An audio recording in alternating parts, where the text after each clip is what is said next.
Well, guys, it's been a minute, but Atlus has indeed pulled an Atlus once again. In case you missed it, Atlus will be delisting the original Shin Megami Tensei 5 from the Nintendo eShop on June 14th in Japan and June 13th everywhere else, only a few days before the release of Shin Megami Tensei 5 Vengeance, making it so that the only way you can play the original SMT5 now is through physical copies or, I don't know, buying a pre-owned Switch with the game already downloaded onto it. This announcement has been met with a lot of, let's say, people don't like it? I don't like it. I think this is anti-preservationist. I think it's anti-consumer. I think this is just overall a bad idea. But it's what they're going to be doing, and we just got to deal with it. It sucks. But I'm going to be completely honest, I really don't think there's anything that we can do to change Atlus's mind. However, it's not just vitriol this decision is being met with. There actually are some people looking at this decision and going, yeah, that makes sense. This is cool. I'm fine with this. I think it's a solid idea. And I don't agree with them, but I think this larger conversation is kind of interesting, and I want to go over a number of the arguments both for and against this decision.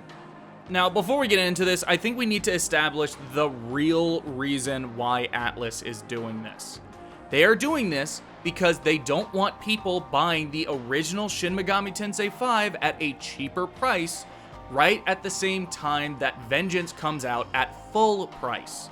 They don't want people doing that. Obviously, physical copies are still going to be out there, but digital copies are so much more convenient, and it's something that Atlus has control over.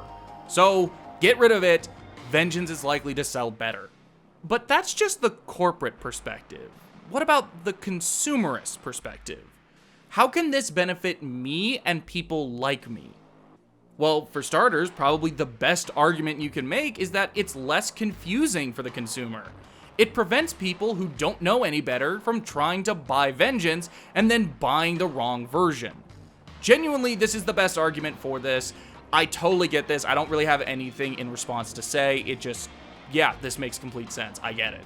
Another argument is that Vengeance basically replaces Shin Megami Tensei 5 and makes it obsolete. Why would you want to go and buy the original game when you can just buy Vengeance? Especially when all of the content that was in the base game is included in Vengeance. There's the canon of creation.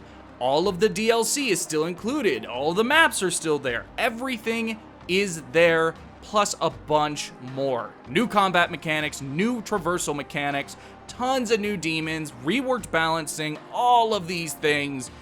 Why would you want to play the original?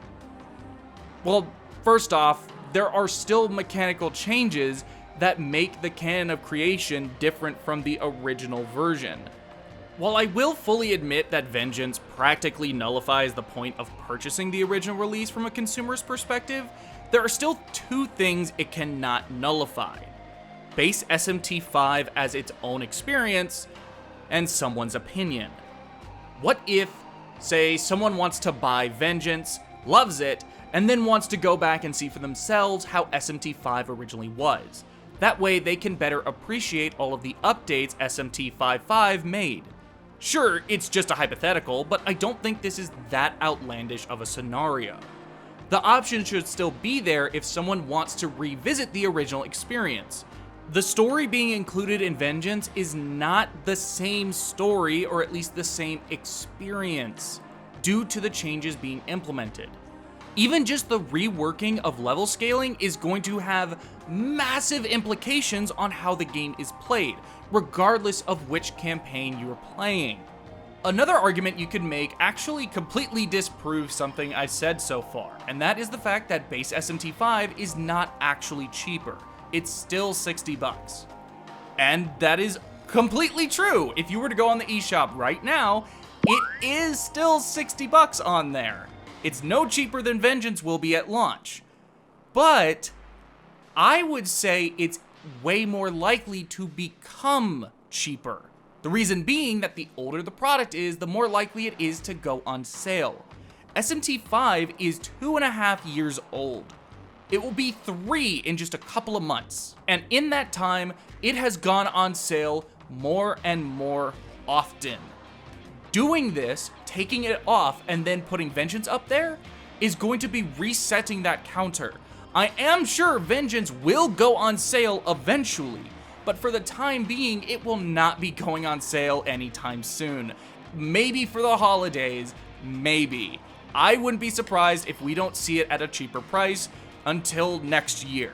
Whereas SMT5, I am confident if it was allowed to exist into the summer, into the winter, the holidays, it would be going on sale at some point, likely more than once. This is why I've been saying base SMT5 is cheaper. If someone wants to try the game out, but they don't have $60, this is a much better alternative. It allows them to play it sooner rather than later. You could say that my argument is entirely hypothetical here, that there's no actual proof that this is going to happen. And you know what? There is no proof that SMT5 would go on sale in the summer and in the winter. But there is a trend of it. During the 3DS era, Atlus was known for doing these crazy sales regularly, where you could just get a bunch of their games for really, really cheap. And they've basically been continuing that even now. Once a game is like a year or two old, it goes on sale pretty damn often for them. Another thing you could say, and I've been seeing a number of people say this, is that SMT5 isn't lost media because of this. And yeah, it's not. It's really not. No, that's stupid to say it's lost media. But no one is actually saying that. At least not saying that unironically from everything I've seen. They're saying it should still be an easily available option for people. But what about arguments against this decision? Why exactly is it a bad thing from a consumerist perspective? Well, probably the easiest argument you can make is that it makes it harder to get your hands on the original version of the game. Physical is the only way you're going to be playing vanilla SMT5, unless you buy a pre-owned Switch with the game already installed on it. Now, very easy argument against this, SMT5 is the best-selling SMT game, theoretically making it the easiest to find secondhand. And that is true. SMT5 sold 1 million copies as of April 2022. Now, this might be a bit out there, some of you might not like this comparison, but what I would say is that Pokemon games regularly sell much greater than that. Yet, as many collectors are aware, a lot of the older titles are becoming more and more expensive. Pokemon Fire Red and Leaf Green sold a cumulative 12 million copies as of 2022. Yet Fire Red is regularly priced at over $100 loose.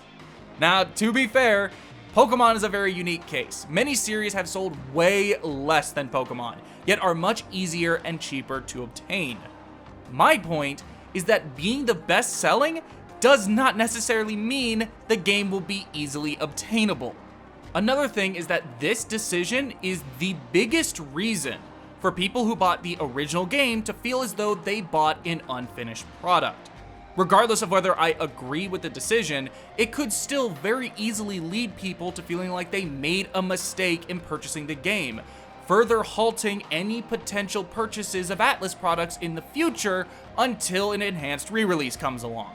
To be honest, this is not something people should really be surprised by. Atlus always does enhanced re-releases, at least almost always.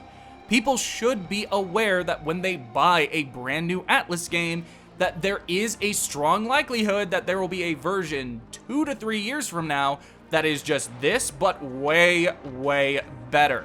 They should be aware of this when they are first buying the original game. But just because it's standard practice doesn't make it right. Not everyone who bought the original SMT5 is going to know Atlus almost always does this when they're first making that purchase. Not only that, but this is a very unique case, unlike any previous enhanced re-release Atlus has done. They have never taken away your ability to purchase the original game before this. You can still buy the original Persona 5 on the PlayStation Store after Royal released. Lastly, and to me, this feels like my biggest argument, or at least the one that resonates with me the most, Just because Vengeance is likely going to be far and away the better version doesn't mean this version shouldn't be accessible. I should still be able to go and buy it because it is a product that Atlus at some point wanted me to buy. I should still have that option. Atlus should not be taking away my options just because they want me to buy something new instead of something old. Just because they are no longer interested in selling this product does not mean I shouldn't still have access to it, especially in an age in which digital storefronts basically give no reason for things not to be available anymore. Especially when it was already on there in the first place. The last thing I want to address is there are some people saying people only started to love SMT5 after it was announced it was being delisted. Prior to this, no one cared. It was the worst SMT game. Everyone hated it. You fake. Well, first off, just because people don't like it doesn't mean that they shouldn't or can't complain about this and just not like the decision.